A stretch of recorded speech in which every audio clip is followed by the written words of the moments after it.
오늘 우리에게 주시는 하나님의 말씀은 신약에 있는 로마서 8장 26절에서 30절까지입니다.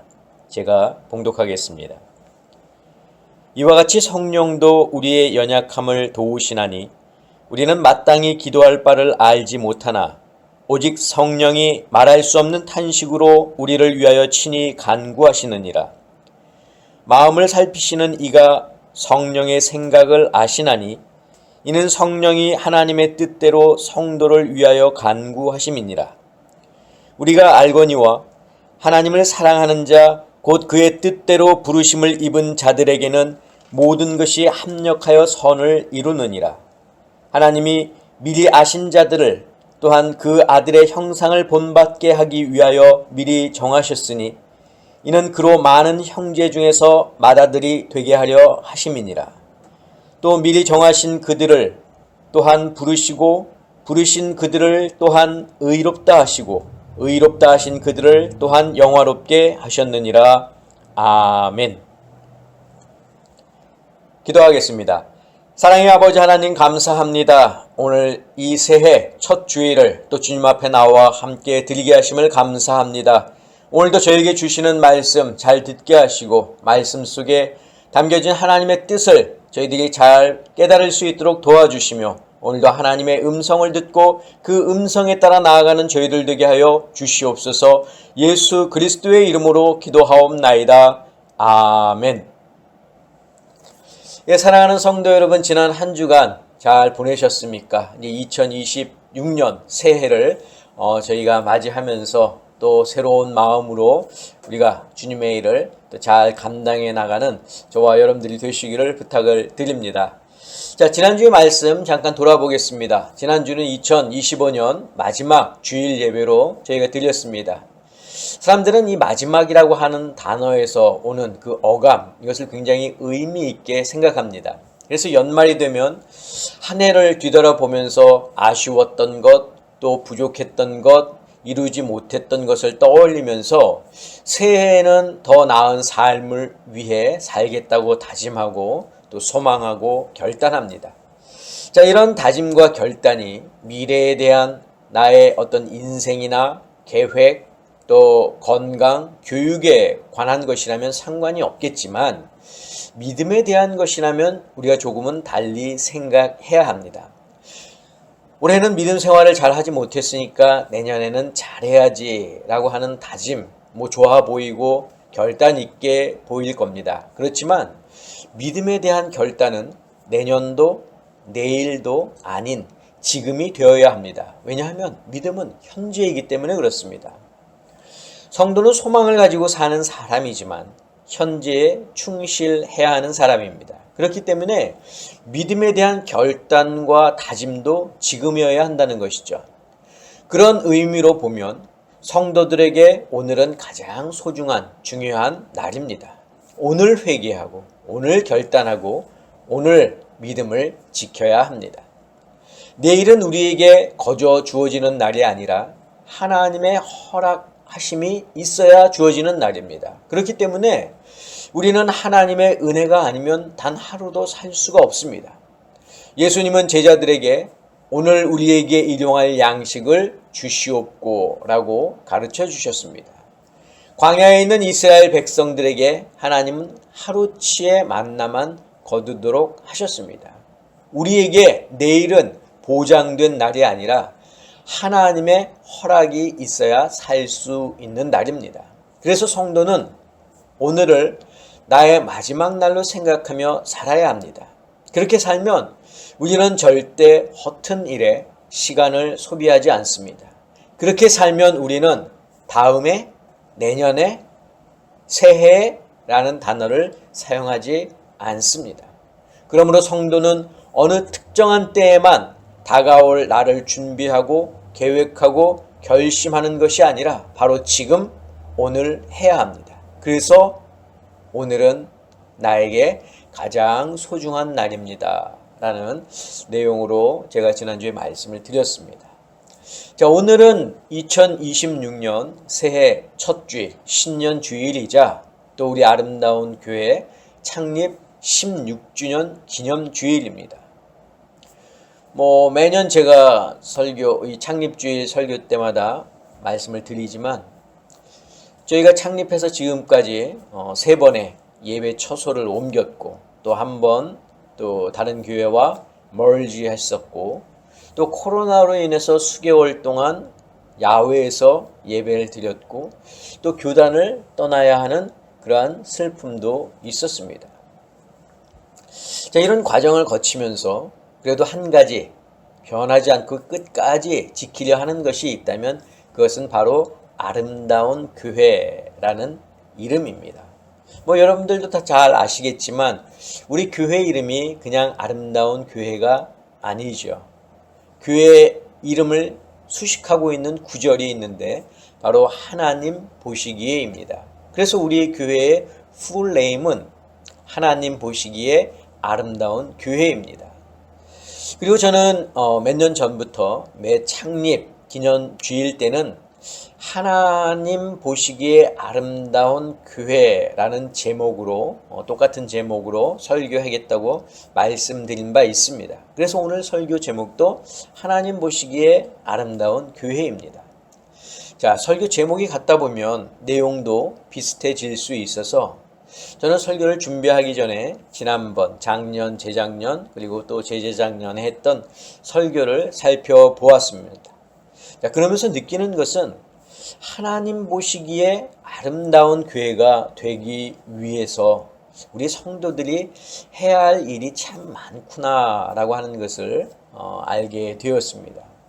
제가 2023년도에는 설교의 내용을 하나님을 찬양하는 성도, 또 복음을 전하는 성도, 선을 행하다가 고난을 받게 되더라도 참는 성도가 하나님 보시기에 아름다운 성도다, 아름다운 교회다, 그런 내용으로 설교를 했었고요. 2024년도에는 모이기에 힘쓰는 교회, 또 예배하고 기도하는 교회, 흩어지는 교회가 하나님 보시기에 아름다운 교회다 라는 내용으로 설교를 했습니다. 작년에는 교회는 또 성도는 목적지 천국을 안내해야 하고 또 천국에 안전하게 갈 수 있도록 해야 하고 또 사람들에게 잘 베풀어야 된다라는 내용으로 설교를 했습니다.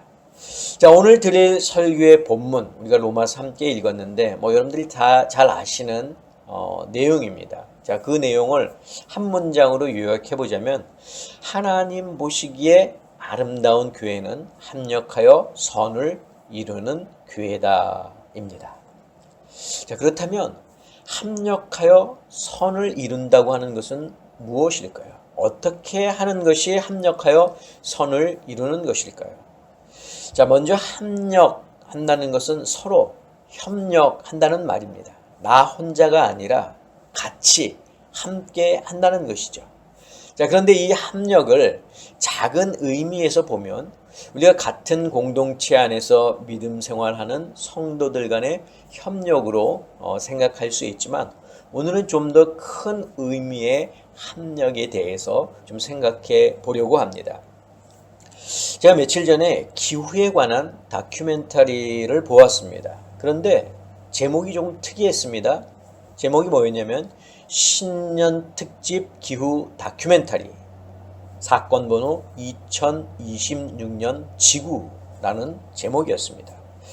자, 내용을 좀 소개하자면 남아메리카의 페루는 적도 지방에 위치하고 있지만 높은 안데스 산맥이 있어서 산 정상에는 만년설과 빙하가 있습니다. 자, 이 눈과 얼음이 녹아 그곳에 사는 사람들의 식수가 됩니다. 그런데 이 지구의 기온이 상승하면서 빙하와 만년설이 빠른 속도로 녹고 그리고 식수원으로 사용되었던 산 중턱의 호수들이 그 녹은 물로 인해서 범람할 위기에 처해 있다는 겁니다.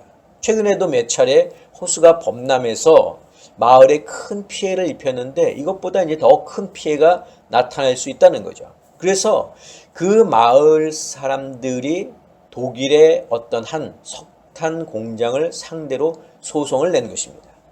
자, 소송의 내용은 뭐였냐면 엄청난 양의 이산화탄소를 그 공장에서 배출을 해서 지구 온실 효과를 가져왔고, 이로 인해서 지구 평균 기온이 상승했으며 그 영향이 지금 만년설과 또 빙하를 빠르게 녹게 했다는 겁니다. 그러면서 선진국의 탄소 배출량이 우리나라의 탄소 배출량보다 월등히 많은데 왜 그 피해를 우리가 져야 하느냐는 겁니다. 자, 이 다큐멘터리는 또 다른 사례를 하나 더 소개하고 있는데, 호주 동쪽으로 2000km 떨어진 남태평양의 섬나라 바누아투를 소개하고 있습니다. 자, 이 바누아투에는 최근 거대한 열대성 저기압인 사이클론이 섬을 강타하면서 많은 피해와 사상자들이 생겨났습니다. 그런데 이 열대성 폭풍의 규모가 예전과 비교했을 때 엄청 커졌다는 겁니다. 그 이유는 바로 지구의 온난화 때문입니다. 자, 그래서 바누아투에 있는 남태평양 대학교 로스쿨 학생들은 캠페인을 벌였고, 마침내 그것이 유엔 총회 안건으로 상정이 되었습니다. 그리고 유엔 총회는 국제사법재판소에 기후변화와 관련된 국가들의 법적 의무에 대한 자문을 요청했고, 이 국제사법재판소는 기후변화와 관련된 조약에 가입한 국가들이 온실가스 배출로부터 기후와 환경을 보호할 의무가 있고, 또 기후변화로 인해 피해를 방지하기 위해서 국제법상 의무를 갖는다고 밝혔습니다. 자, 바누아투의 로스쿨 그 학생들의 주장도 마찬가지입니다. 열대성 폭풍으로 인한 피해를 누가 책임질 것이냐는 거죠. 저는 이 다큐멘터리를 보면서 이런 생각이 들었습니다. 기후변화에 따른 지구온난화의 문제는 어느 한 개인이나 한 나라의 문제가 아니라 지구상의 모든 나라와 모든 사람들이 함께 해결해야 할 문제구나. 자, 그러면서 이 기독교의 구원이라고 하는 차원에서 이 문제를 바라봤습니다. 시간이 지날수록 지구상의 인구는 빠른 속도로 증가하고 있습니다. 하지만 늘어나는 인구수에 비해 기독교인의 비율은 상대적으로 줄어들고 있습니다. 그만큼 교회가 그들에게 충분히 복음을 전하지 못하고 있다는 이야기입니다. 이유야 여러 가지가 있겠지만 한 가지를 꼽자면 기독교인이 전하는 복음보다 사람들은 세상의 즐거움을 더 좋아하고 선호하기 때문입니다. 사탄이 사람들의 마음 속에 들어가서 세상의 즐거움과 쾌락 속에 빠져들도록 유혹한다는 겁니다. 자, 이것은 이산화탄소 배출로 선진국들이 번영과 발전의 혜택을 누리며 살고 있는 반면, 다른 한쪽에서는 이산화탄소 배출이 가져다주는 피해를 받으며 사는 그 다큐멘터리를 생각나게 합니다. 사람들은 이산화탄소라고 하는 사탄의 유혹에 빠져 결국 그것이 부메랑이 되어 자신들을 위협할 요소가 될 것이라는 것을 모른 채 살아갑니다. 똑같이 이산화탄소라고 하는 사탄의 유혹은 성도들에게도 다가오지만 성도는 끊임없이 그 유혹을 뿌리치며 믿음을 지키며 살아갑니다. 여러분, 이 상황에서 성도들이 할 수 있는 것이 무엇입니까? 이산화탄소 배출의 위험성, 즉 사탄의 유혹의 그 위험성을 알리는 것입니다. 그것은 곧 세상 사람들에게 복음을 전하는 것입니다.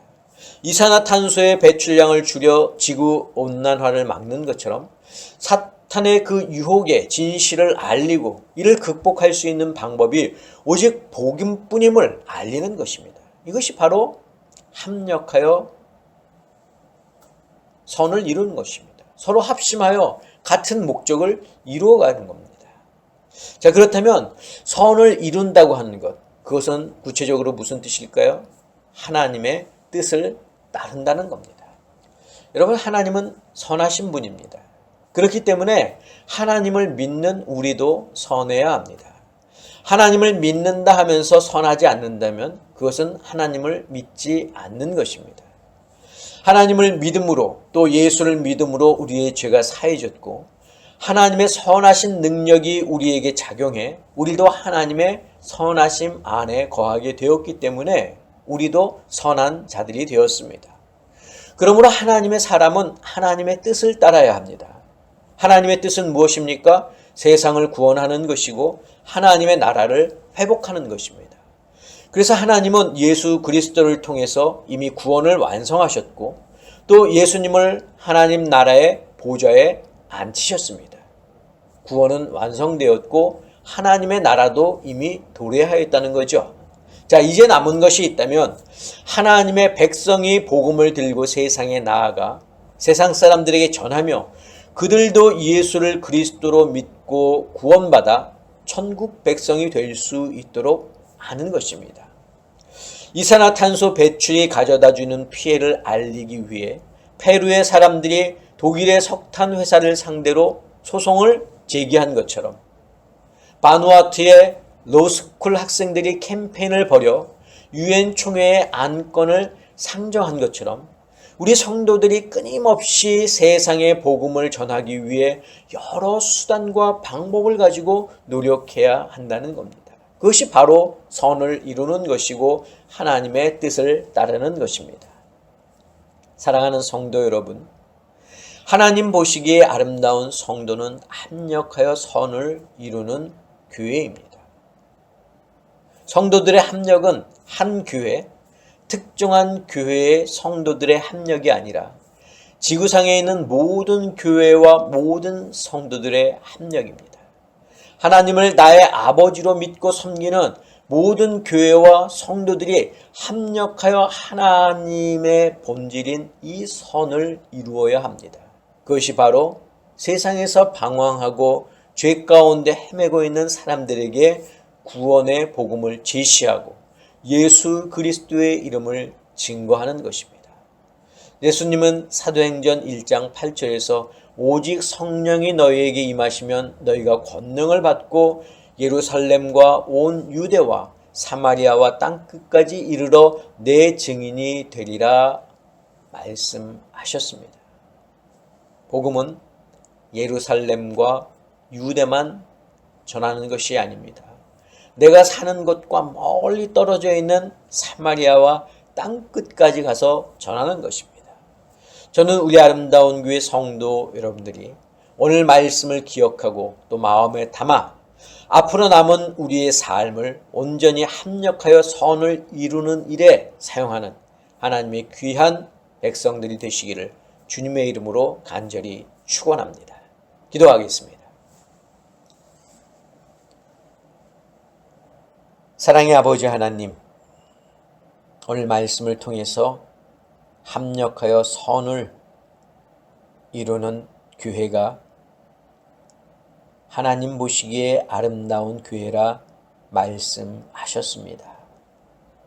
우리가 이 땅에 살아감에 있어 예수를 믿고 받은 그 구원을 나만 누리는 것이 아니라 아직도 세상 가운데 죄의 유혹에 빠져 세상의 즐거움만이 참 즐거움으로 믿고 사는 사람들에게도 복음을 전할 수 있는 저희들이 될 수 있도록 주님 인도하여 주시옵소서. 이제는 우리 주 예수 그리스도의 은혜와 하나님의 그 크신 사랑하심과 성령님의 역사하심이 오늘 말씀을 듣고 합력하여 선을 이루어 나가기를 다짐하고 소원하는 사랑하는 당신의 성도들 머리 위에, 저희들의 가정 위에, 건강 위에, 자녀들 위에, 직장과 사업과 일터 위에 지금부터 영원까지 함께하옵시기를 간절히 축원하옵나이다. 아멘.